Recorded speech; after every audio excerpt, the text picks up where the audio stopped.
నమస్తే, welcome to Suman TV.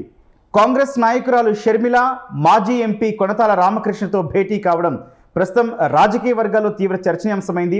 ఇప్పటికే ఆయన జనసేనలో చేరినట్లు ప్రకటించేశారు కూడా.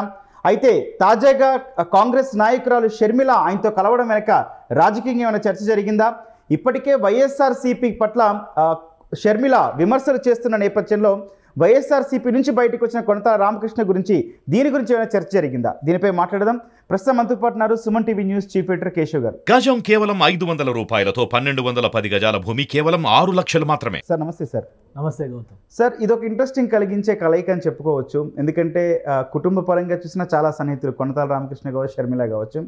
సార్, ఈ భేటీ రాజకీయంగా ఎట్లాంటి ప్రాధాన్యం ఉందనుకోవచ్చు? 100% రాజకీయ ప్రాధాన్యం ఉన్నటువంటి భేటీగా దీన్ని మనం చూడాలి. ఎందుకంటే ఇప్పుడు ఆంధ్రప్రదేశ్లో రాజకీయాలు ఒక ఫ్లూయిడ్ స్టేటస్లో ఉన్నాయి. ఒక నెలన్నర క్రితం ఒక క్లారిటీ ఉంది. అంటే ఒక కూటమిగా 2 పార్టీలు 3 పార్టీలు 2 లేదా 3 పార్టీలు కలిసి వస్తాయి. ఇంకోవైపు నుంచి వైఎస్ఆర్సీపీ తలపడాలి అనేటువంటి పరిస్థితి ఉంది. ఇప్పుడేంటంటే మూడో పక్షంగా కాంగ్రెస్ పార్టీ బలపడుతున్నటువంటి పరిస్థితి. ఎప్పుడైతే షర్మిల కాంగ్రెస్ పార్టీ పగ్గాలు స్వీకరించినటువంటి పరిస్థితి ఉందో, లెఫ్ట్ పార్టీస్ కూడా షర్మిలతో అంటే కాంగ్రెస్ పార్టీతో అలైన్ అవ్వాల్సినటువంటి పరిస్థితి. జాతీయ స్థాయిలో ఇండియా కూటమి పేరుతో ఇవన్నీ కలిసి పనిచేస్తున్నటువంటి నేపథ్యంలో లెఫ్ట్ పార్టీస్ అంతో ఎంతో ఆమ్ ఆద్మీ పార్టీ లాంటివి కూడా కొన్ని చోట్ల ముఖ్యంగా అర్బన్ ఏరియాస్లో ఆమ్ ఆద్మీ పార్టీ ఆంధ్రప్రదేశ్లో తిరుగుతూ ఉంది. కాబట్టి వీళ్ళందరూ కలిసేటువంటి అవకాశం వెసులుబాటు ఉంది. ఇప్పుడు షర్మిల చేస్తున్నటువంటి రాజకీయం ఎలా ఉందంటే, గతంలో ఆంధ్రప్రదేశ్లో షర్మిల నాన్నగారు చేసినటువంటి రాజకీయాలకి కొనసాగింపుగా ఆమె చెప్పుకుంటున్నటువంటి పరిస్థితి. అందులో భాగంగానే కొనతాల రామకృష్ణ కలవడం. కొనతాల రామకృష్ణ ఒకరే కాదు, నెక్స్ట్ స్టార్ట్ అవుతుంది చూడండి. ఇప్పుడు ఉత్తరాంధ్రలో చాలామంది కీలకమైనటువంటి కాంగ్రెస్ పార్టీ నేతలందరూ వైఎస్ఆర్సీపీలో ఉన్నారు. కాబట్టి అక్కడ ఇంకా ఎవరు అనేది విశాఖ అంటే ముఖ్యంగా శ్రీకాకుళం విజయనగరం జిల్లాలో ఇంకా ఎవరు అనేది అంచనా వచ్చి ఉండకపోవచ్చు. బట్ ఫస్ట్ ఒక సిగ్నల్ ఇచ్చారు కొనతాల రామకృష్ణ కలవడం. కొనతాల రామకృష్ణ గారు వైఎస్ రాజశేఖర రెడ్డి గారికి చాలా సన్నిహితంగా వెలిగినటువంటి వ్యక్తి. ఆయన క్యాబినెట్లో మంత్రిగా కూడా ఉన్నటువంటి వ్యక్తి. సో ఆయన ఒక 2 రోజుల క్రితం ఒక ప్రకటన చేశారు, నేను జనసేన పార్టీలో జాయిన్ అవ్వాలని ఒక నిర్ణయం తీసుకున్నాను. ఉత్తరాంధ్ర సమస్యలపైన పవన్ కళ్యాణ్తో చర్చించాను, ఆయన సానుకూలంగా స్పందించారు. కాబట్టి జనసేన తరఫున ఆయన బరిలో దిగుతారు. ఒకటి, ఆయన ఎంపీగా దిగుతారా ఎమ్మెల్యేగా దిగుతారా ఇవన్నీ క్లారిటీ రాలి. బట్ జనసేనలోకి జాయిన్ అవ్వడం అనేది కన్ఫర్మ్ చేశారు. ఒక భారీ బహిరంగ సభకి ప్రణాళిక సిద్ధం చేస్తున్నా అన్నారు. బహుశా ఈ నెలాఖరులో ఆ సభ ఉండొచ్చు అనేటువంటి సంకేతాలు ఇచ్చారు. ఈ దశలో కూడా షర్మిల వెళ్ళి కలవడం అనేది ఇప్పుడు కొనతాల రామకృష్ణ జనసేనలోకి వెళుతున్నారా, ఆగుతున్నారా, రూట్ ఏమైనా డైవర్షన్ తీసుకుంటున్నారా అనే దాని మీద ఇప్పుడు ఆసక్తికరమైనటువంటి చర్చ జరుగుతున్నటువంటి పరిస్థితి ఉంది. సార్, ఆ విషయమే మాట్లాడుకోవాల్సి వస్తే ఇక్కడ షర్మిల మార్క్ పాలిటిక్స్ స్టార్ట్ అయినాయి అనుకోవచ్చా? 100%. ఇక్కడ ఒక్క దగ్గరే కాదు, నెక్స్ట్ తూర్పుగోదావరి జిల్లాలో మొదలవబోతాయి. ఎందుకంటే విశాఖ తర్వాత తూర్పుగోదావరి జిల్లా పర్యటనకి వెళ్ళబోతున్నారు. అక్కడ చాలా ఫ్యామిలీస్ వైఎస్ రాజశేఖర్ రెడ్డికి బాగా క్లోజ్గా మెలిగినటువంటి ఫ్యామిలీస్ రాజకీయాలకు దూరంగా ఉన్నటువంటి పరిస్థితి ఉంది. మనకి ఎప్పుడు కనిపించేటువంటి ఉండవల్లి అరుణ్ కుమార్ లాంటి లీడర్స్ కూడా కాంగ్రెస్ పార్టీకి దూరంగా ఉన్నారు, రాజకీయాలకు దూరంగా ఉన్నారు. పరిస్థితులను బట్టి రాజకీయాలపైన కామెంట్ చేస్తున్నా కూడా ఆయన దూరంగా ఉన్నటువంటి పరిస్థితి. అలానే వట్టి వసంత్ కుమార్ ఫ్యామిలీ కావచ్చు, జక్కంపూడి రాజా ఫ్యామిలీ కావచ్చు, వీళ్ళందరూ కూడా రాజశేఖర రెడ్డి గారు చాలా క్లోజ్గా మెలిగినటువంటి కుటుంబాలు. ఇప్పుడు అంటే రాజకీయంగా ఆ పార్టీలోనో ఈ పార్టీలోనో శరణార్థులుగా ఉన్నారా? ఎందుకంటే సముచిత ప్రాధాన్యం దక్కడం లేదని భావిస్తున్నటువంటి వాళ్ళు కూడా చాలా మంది ఉన్నారు. అప్పటి రైజ్ అనేది ఇప్పుడు కనబట్టలేదు కదా. షర్మిల రాకతో ఒకసారి మళ్ళీ కాంగ్రెస్ పార్టీలో ఉత్సాహం వచ్చి ప్రజలు కాంగ్రెస్ పార్టీని ఆదరించేటువంటి పరిస్థితి వస్తే అలాంటి బలమైన నాయకులు అవసరం ఉంటుంది. కాబట్టి విశాఖలో కొనతాల రామకృష్ణ గారితో భేటీ తర్వాత షర్మిల వరుసగా ఎవరైతే రాజకీయాలకు దూరంగా ఉన్నారో, ఇంకా ఏ పార్టీలో చేరాలి లేదా ఏదో పార్టీలో చేరతామని కన్ఫర్మేషన్ ఇచ్చినా ఇంకా జాయిన్ అవ్వకుండా ఉన్నటువంటి వాళ్ళందరినీ షర్మిల కలుస్తారు. అందరికీ కలిసి ఒకటే చెప్తారు, మా అబ్బాయి పెళ్లికి రండి అని చెప్తారు. ఇప్పుడు అదే కదా, వివాహ ఆహ్వానం కోసమే కలిసాం మేము, మాకు వేరే ఏమీ లేవు, వ్యక్తిగతంగా గతంలో ఉన్నటువంటి పరిచయాలు వీటి గురించి మాట్లాడుకున్నాం. కానీ తెర వెనుక 100% రాజకీయ మంత్రాంగం జరుగుతోంది.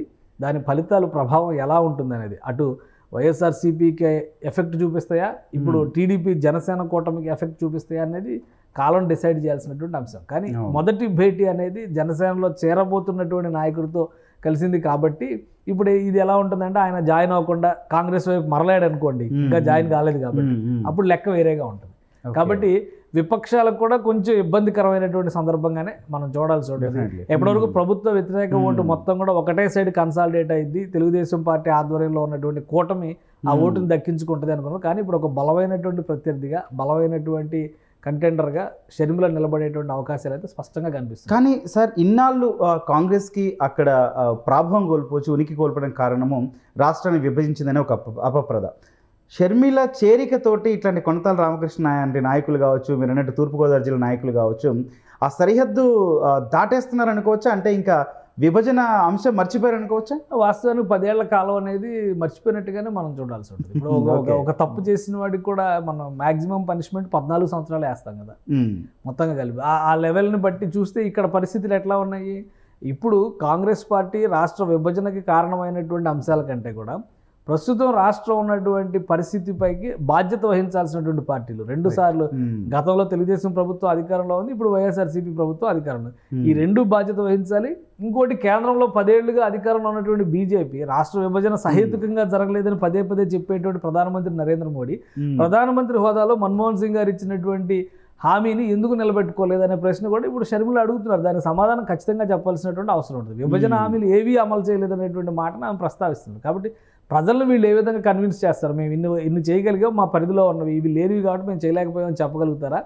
ఇంకా కాంగ్రెస్ పార్టీనే బూచిగా చూపించి 10 ఏళ్ల క్రితం చేసిన విభజన పాపం వలన ఈరోజు ఆంధ్రప్రదేశ్ ప్రజలు అవస్థలు పడుతున్నారు అనేటువంటి మాట చెప్తారా? లేదా పైన ఆ ప్రభుత్వం కింద ఈ 2 ప్రభుత్వాలు చేసినటువంటి పాలనలో వైఫల్యాల వలన ఆంధ్రప్రదేశ్ కష్టాల్లో ఉందనేటువంటి విషయాన్ని ఏ విధంగా ప్రజలకు అర్థమయ్యే విధంగా చెప్తారు? ఇక్కడ షర్మిల ఎలా చెప్తారు, దాన్ని వీళ్ళు ఎలా కౌంటర్ చేస్తారు? ఈ 2 అంశాల మీద ఆధారపడి ఉంది. ఇప్పుడు కొత్త చర్చ ఏంటంటే, నిన్నటి వరకు జరిగినటువంటి చర్చ అభివృద్ధికి ఎవరు భాగస్వామి, అభివృద్ధి సాధన దిశగా రాష్ట్రాన్ని ఎవరు నడిపిస్తారు, ప్రణాళికాబద్ధంగా రాష్ట్రాన్ని ముందుకు ఎవరు, దీని మీద మాత్రం జరిగింది. ఇప్పుడు చర్చకు ఒకసారి వెనక్కి వెళ్లాల్సినటువంటి పరిస్థితి కనిపిస్తుంది. అంటే చాలా క్లియర్గా షర్మిల రైజ్ చేసినటువంటి అంశాలు, విభజన అనేది గడిచిపోయినటువంటి అంశం. విభజన తర్వాత జరగాల్సినటువంటి పూతలు ఎందుకు లేదు, ఆ చికిత్స ఎందుకు జరగలేదు, దానికి బాధ్యత ఎవరు, బాధ్యులు ఎవరు, బాధ్యత తీసుకోవాల్సింది ఎవరు? సో వీళ్ళందరూ ఫెయిల్ అయినప్పుడు కాంగ్రెస్కి ఎందుకు చాయిస్ ఇవ్వకూడదు అనే ప్రశ్నలు ఇప్పుడు లేవనెత్తున్నారు. కాంగ్రెస్ పార్టీకి దూరమైనటువంటి లేదా రాజకీయాలకు దూరంగా ఉన్నటువంటి నేతలందరూ కూడా విభజన పాపం కాంగ్రెస్ చేసింది కాబట్టి మా మొహం ప్రజలకు చూపించలేమనే కారణంతోనే వాళ్ళందరూ ఇళ్లకు పరిమితమైనటువంటి పరిస్థితి.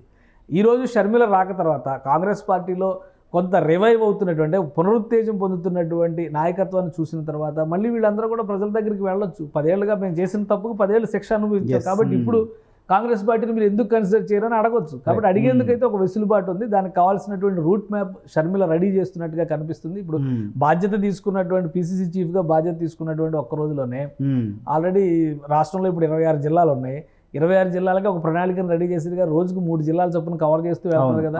ఇడుపులపాయకి, ఇచ్చాపురం నుంచి ఇడుపులపాయకి, అంటే ఈ నెలాఖరికల్లా ఇడుపులపాయ వరకు వెళ్ళారంటే కనుక ఖచ్చితంగా షర్మిల చాలా మంది మాజీ కాంగ్రెస్ నాయకుల్ని, అసంతృప్తితో రాజకీయాలకు దూరంగా ఉన్నటువంటి మాజీ రాజకీయ నేతల్ని, వీళ్ళందరినీ కూడా ఒక తాటిపైకి తీసుకొస్తే కాంగ్రెస్ పార్టీకి బలం పెరిగినట్టుగానే మనం చూడాల్సి. సార్ ఇంకొక పాయింట్ మాట్లాడదాం. ఈ భేటీని కొనతాల రామకృష్ణ వైపు నుంచి చూస్తే మనము ఇప్పటికే జనసేనలో చేరుతున్నట్టు ప్రకటించారు. అక్కడ వైఎస్ఆర్సీపీ కాదు కాబట్టి ఇక్కడ జనసేన అనుకున్నా కూడా వై నాట్ కాంగ్రెస్? ఇప్పుడు అది ఇప్పుడు ఒక ఆప్షన్ ఓపెన్ అయినట్టు అయింది.